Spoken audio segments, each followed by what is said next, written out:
rassurez-vous tout de suite, je suis pas là pour vous donner des conseils pour avoir un joli blond, parce que c'est pas vraiment le cas sur mes cheveux.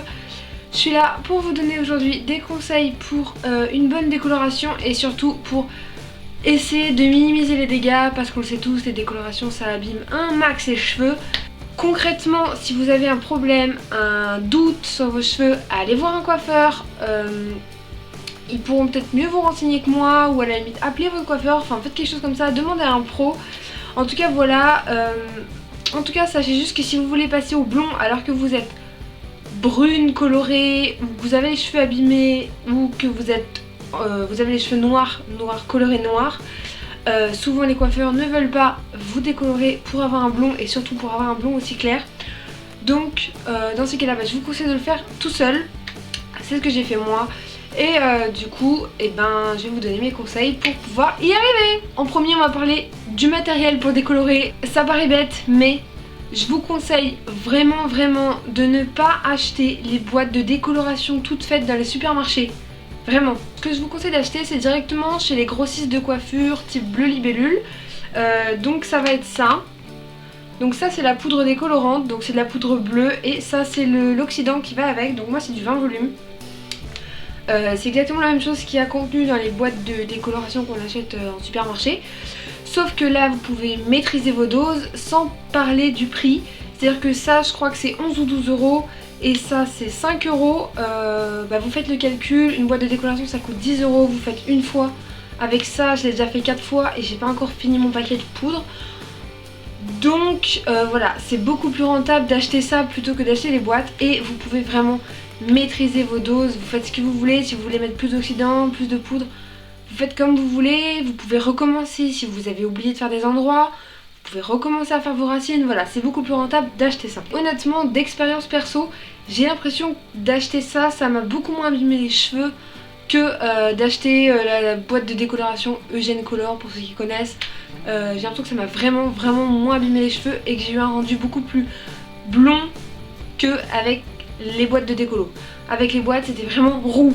Donc voilà, cette fois là j'ai vraiment eu du blond, donc voilà, je suis plutôt contente. En deuxième point, ça va être, c'est un conseil que je n'ai pas découvert par moi-même, qui m'a été donné par quelqu'un d'autre. Et c'est le meilleur conseil de cette vidéo, honnêtement. Investissez dans de l'huile de coco. Alors vous allez me demander pourquoi. Alors je ne peux pas vous expliquer clairement ni scientifiquement pourquoi. Je vous invite à regarder sur internet.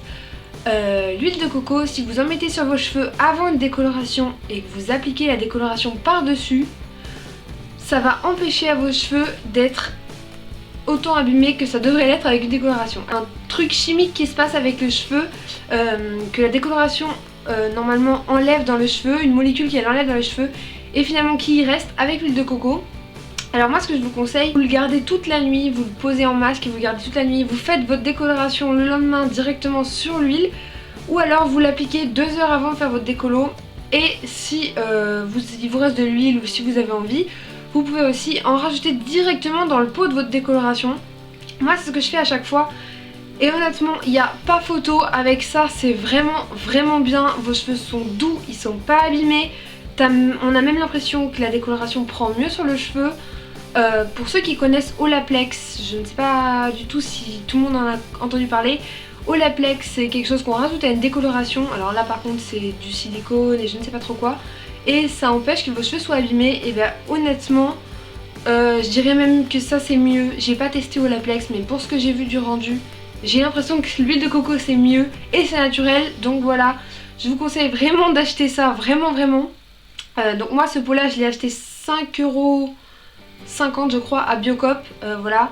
Donc c'est de l'huile qui est comme ça, c'est de l'huile qui est dure. Donc vous la mettez au micro-ondes dans un bol, vous la faites fondre et vous l'ajoutez à votre décoloration ou vous le posez en masque et voilà, et ça suffit. Troisième point, ça va être d'investir dans du shampoing bleu. Shampoing bleu, le mien c'est le Silver de L'Oréal tout simplement. Je ne conseille pas vraiment ce shampoing parce qu'il coûte 10 ou 15 €, je ne sais plus trop. Bon la bouteille est grande, quand même relativement chère.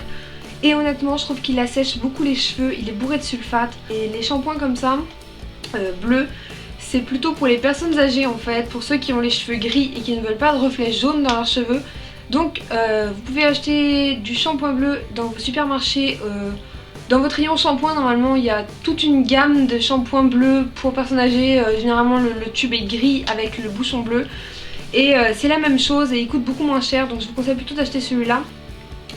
Et sinon pour vraiment agir comme un toner, personnellement ce que je fais c'est que je dilue de la coloration violette, je le pose sur mes cheveux, mais vraiment pas longtemps parce que ça c'est pareil, le shampoing bleu il faut pas le laisser poser trop longtemps, sinon vous vous retrouvez avec les cheveux bleus.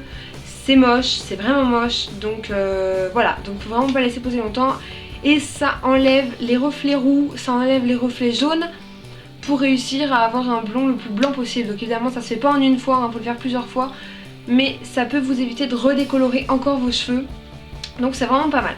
Faites des masques, je sais que ça aussi c'est un conseil qui est relativement bête, mais ne passez pas à l'étape du masque. Alors honnêtement, moi je fais et des masques naturels et des masques chimiques. Le truc à faire en fait, c'est si vous venez juste de faire votre décoloration, mais vraiment vous venez juste de la faire, vous avez juste lavé vos cheveux ensuite, n'appliquez pas de masque chimique à ce moment-là. Faites-vous un masque avec de l'huile d'olive, du fromage blanc ou des œufs ou du miel. Parce qu'en fait, la décoloration enlève tout ce qui gagne le cheveu, donc ça va être silicone, tout ce que vous avez pu mettre après, les huiles, etc. Donc à ce moment-là, vos cheveux sont réceptifs à pouvoir prendre les bienfaits des huiles, etc. Donc à ce moment-là, faites-vous un masque naturel. Par contre, si vous utilisez des soins qui contiennent plein de silicone tout le temps et que vous voulez vous faire un masque avec de l'huile, des œufs, etc., alors que vous avez déjà vos cheveux qui sont tout gainés, ça ne sert quasiment à rien. Ne lavez pas vos cheveux trop souvent. Alors je sais que c'est facile à dire pour ceux qui ont les cheveux secs de nature comme moi, vous pouvez éviter au maximum. Le shampoing, ça bousille le cheveu d'en faire trop souvent, ça les abîme, ça les assèche. Donc je vous conseille vraiment de ne pas vous faire trop de shampoing. Alors si vous avez les cheveux gras, honnêtement, j'ai pas de conseils à vous donner étant donné que je ne suis pas du tout dans votre cas. Mais essayez d'espacer au maximum les shampoings, même si c'est déjà 2 jours plutôt que tous les jours, c'est déjà bien. Utilisez du shampoing sec et sinon armez-vous de patience. Et pour ceux qui ont les cheveux secs, honnêtement si vous trouvez qu'ils sont vraiment secs et que vous les relavez pour qu'ils soient moins secs, appliquez-vous plutôt des huiles ou des crèmes tous les jours sur vos cheveux et lavez-les une fois par semaine. Et quand vous vous lavez les cheveux, rincez-vous les cheveux à l'eau froide. Je vous dis pas de prendre toute votre douche à l'eau froide parce que ce serait clairement une tuerie, mais vous pouvez vous rincer les cheveux à la fin avec de l'eau froide. Ça permet aux cheveux de se refermer ses écailles et de le faire briller. Ne pas vous brosser les cheveux mouillés, et encore plus si vous les avez rincés à l'eau chaude. L'eau chaude, ça va rendre vos cheveux plus élastiques que la norme. Donc si vous les brossez, vous allez juste continuer à étirer le cheveu en fait, et ça va les rendre cassants en séchant. Donc ce que je vous conseille de faire, c'est d'essayer de les démêler le plus possible au doigt. Donc si vous avez fait un soin, ça devrait être plus facile, ou un après-shampoing, vous essayez de les démêler au doigt. Et sinon, moi ce que je fais, c'est que je m'applique une crème pour cheveux ultra doux, pour cheveux secs, et ça me permet de les démêler vraiment au doigt. Sinon vous pouvez utiliser un peigne à grosses dents. Je vous conseille d'attendre que vos cheveux soient vraiment secs pour les brosser. Bien vous faire des soins, donc comme je disais tout à l'heure, avant ou pendant le shampoing. Mais surtout, je trouve que c'est vraiment primordial, c'est de vous mettre des soins sur les cheveux après. Donc j'entends pas par là des soins, des masques, plutôt pour ceux qui ont les cheveux secs, et souvent ça arrive après une décoloration, de vous mettre des soins type crème et ensuite de mettre une huile pour sceller la crème à l'intérieur du cheveu. Donc personnellement c'est ce que je fais, je mets, comme je vous disais, une crème ultra doux et généralement je suis d'huile d'argan derrière. Ça permet vraiment aux cheveux de pouvoir rester gainés un peu et d'être jolis et doux. Je sais que personnellement quand je ne le fais pas, c'est vraiment une horreur, j'ai les cheveux crépus de base. Donc c'est vraiment pas possible quand je le fais pas. Pour moi de dire ça, étant donné la tronche de mes cheveux en ce moment, mais je vous conseille d'éviter la chaleur au maximum. Évitez au moins le sèche-cheveux. Je sais que le lisseur, on est beaucoup à pas pouvoir s'en détacher. Moi la première, moi je me lave les cheveux une fois par semaine, du coup je me lisse les cheveux une fois par semaine. Donc voilà, donc je trouve que ça va, et j'utilise du protecteur de chaleur, donc ça va à peu près. Mais ceux qui se lissent les cheveux tous les jours, franchement vous êtes en train de tuer vos cheveux, laissez tomber, vous faites même pas de décoloration de ces cas là, vous allez juste tuer encore plus vos cheveux et vous allez devoir les couper. Donc faites attention à ça.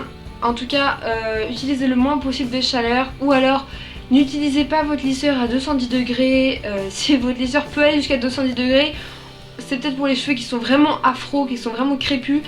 En attendant, si vous avez des cheveux caucasiens, honnêtement, je pense que vous pouvez utiliser votre lisseur à 130, 140 grand maximum. Je pense que c'est amplement suffisant. Conseil, si vous voulez activer la décoloration le mieux possible, de vous mettre un sac plastique sur la tête ou d'enrouler vos cheveux dans du cellophane.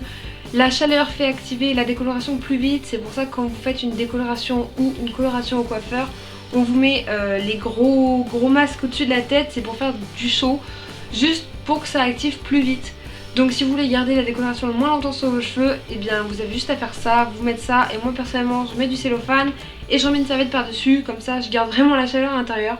Le dernier conseil, si je me trompe pas, c'est vraiment pour moi un des conseils les plus importants, mais vraiment des plus importants avec l'huile de coco, c'est de protéger vos cheveux la nuit.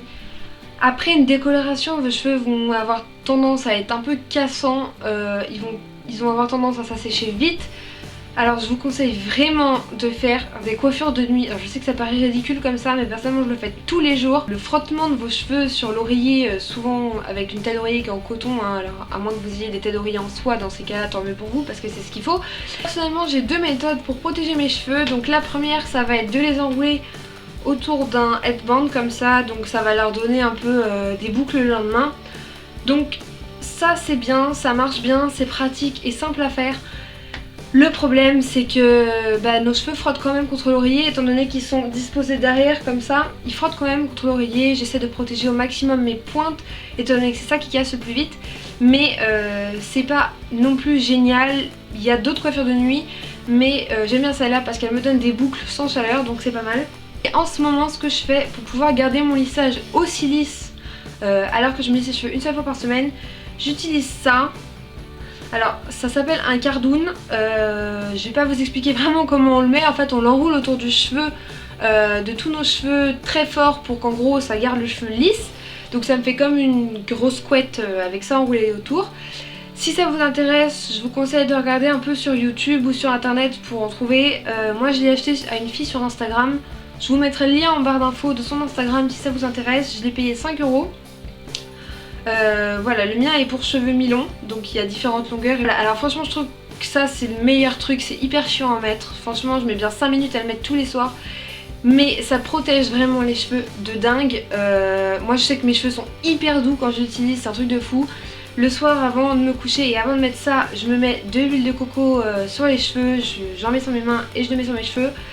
Comme ça le lendemain quand j'enlève mon cardoon, mes cheveux sont tout doux, ils sont tout lisses, ils sont parfaits. Voilà, genre honnêtement, là je me suis lissé les cheveux il y a 5 jours. Voilà, je trouve que ça va quand même et c'est vraiment ça qui m'aide à faire ça. C'est tout pour mes 10 conseils pour une décoloration. J'espère que cette vidéo pourra vraiment vous aider à franchir le pas de la décoloration parce que je sais qu'il y en a beaucoup que ça rebute. Mais honnêtement, pour le faire quasiment tous les ans, c'est un coup de main à prendre, c'est beaucoup de trucs mais c'est un coup de main à prendre. Si vous avez d'autres conseils, si vous avez des choses que je n'ai pas dit dans mes vidéos, n'hésitez vraiment pas à me les laisser en commentaire parce que ça pourra même me faire des nouvelles idées à moi. Voilà, et puis ça pourra permettre à ceux qui regardent la vidéo et qui s'intéressent vraiment de voir vos commentaires si vous avez vraiment d'autres conseils. Voilà, donc je vous dis à la prochaine.